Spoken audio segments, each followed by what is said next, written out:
SKM ನಿಯಮಗಳು 2026 ಸಂಪೂರ್ಣ ಅನುಸರಣೆಯೊಂದಿಗೆ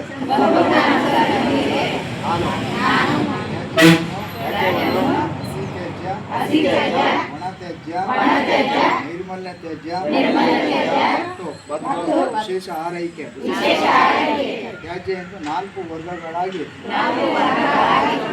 ವಿಂಗಡಿಸಿ ಸಂಗ್ರಹಿಸುತ್ತೇನೆ. ನಾನು ಪ್ಲಾಸ್ಟಿಕ್ ಬಳಕೆಯನ್ನು ಕಡಿಮೆ ಮಾಡುತ್ತೇನೆ ಮತ್ತು ಮರುಬಳಕೆಯನ್ನು ಉತ್ತೇಜಿಸುತ್ತೇನೆ.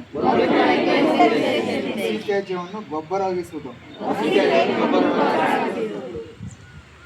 ಈ ಪರಿಸರ ಸ್ನೇಹಿ ರೀತಿಯಲ್ಲಿ ತ್ಯಾಜ್ಯವನ್ನು ನಿರ್ವಹಿಸುವಲ್ಲಿ ತ್ಯಾಜ್ಯವನ್ನು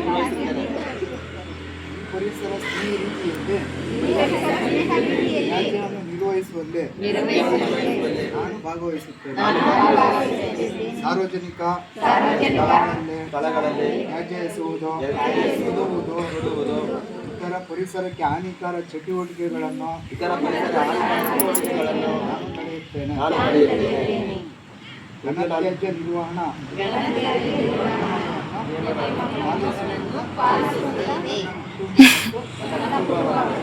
ಸಮುದಾಯದಲ್ಲಿ ಜಾಗೃತಿ ಮೂಡಿಸುತ್ತೇನೆ.